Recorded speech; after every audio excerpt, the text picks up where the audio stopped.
Hey guys, welcome back to Baby Bump Life. I talked to you guys all in a recent video about medical inductions and what to expect if you have to go to the hospital. Well, I would like to talk to you today about natural induction of labor. You can do natural induction once you are full term, and if you are thinking about doing any of these things early on, little disclaimer before I tell you all about the natural way to induce your labor. Please do not do this while you're preterm. Make sure you talk to your physician and they agree that you can start doing these natural ways to induce your labor. It's a great idea to do it once you are full term. Full term is technically after 37 weeks, but again, talk to your physician about when they say you can start doing these natural ways to induce your labor, because we want to keep that baby cooking as long as we can.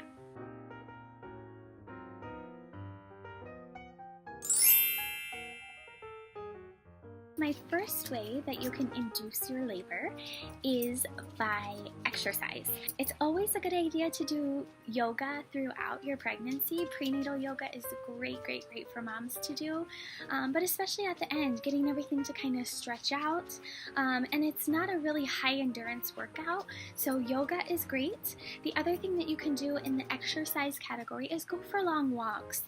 After work, in the evening, take a long walk and try to get things moving a little bit. Now, that's not a for sure way to get your labor going, but it is probably one of the most common ways is by walking. When you do get to the hospital and we check your cervix and we aren't sure if you're in labor or not, most physicians ask that you walk around for 1 to 2 hours and see if your cervix changes at all.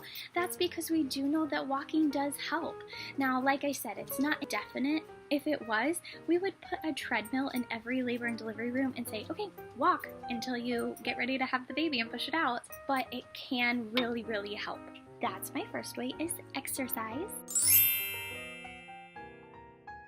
Okay, so my number 2 way to start inducing your labor involves foods. You can try spicy food. That's probably one of the most common ways, so add a little extra hot sauce to your food if you're able to bear it. I know a lot of moms have acid reflux and it's not going to help that at all. Take it with caution.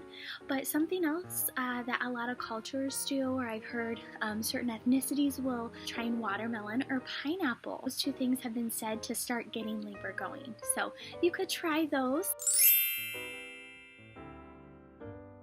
Number 3, a way that you can try to get things moving as well. This kind of has to do with the baby's pelvic station, where the baby is at if the baby's still kind of high.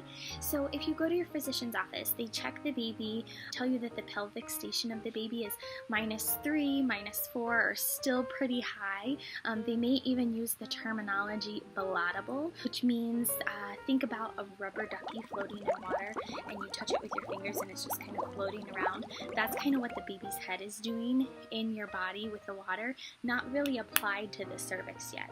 So if they tell you that the baby is volatile or really high, something you can do, get an exercise ball and have that be your best friend. While everybody else is at the dinner table eating dinner, you're sitting on your exercise ball.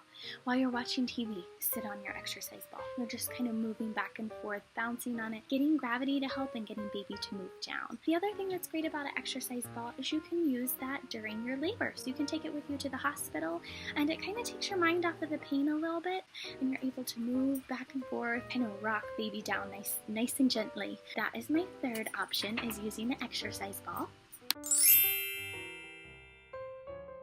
Number 4, my 4th option is getting a prenatal massage. That is a great idea, not only at the end, but throughout your pregnancy, letting them know that you are pregnant, telling them where maybe you're feeling a little more pain, and if you can find somebody who specializes in prenatal massages, that's ideal. After you get to about 38 weeks, there are certain places that will help to induce your labor by pressing on certain pressure points and using certain essential oils that can help as well. So going to a specialist, getting a prenatal massage, and asking if there's any way that they can help to induce your labor as well by using pressure points and essential oils.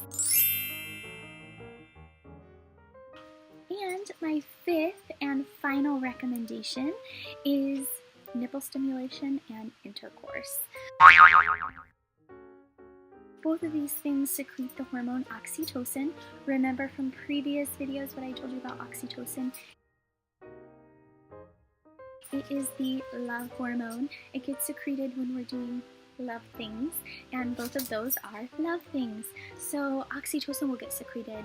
Also with intercourse, sperm is actually a prostaglandin, and that gets your labor going as well. So it's not a myth. Those things actually do work, and something else that you can try.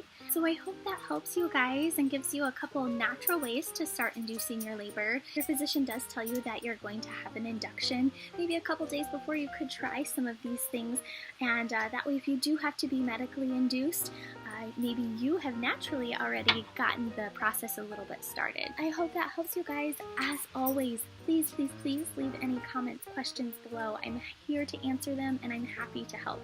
So thank you all for watching, and until next time, I will talk to you all very, very soon. Have a great day.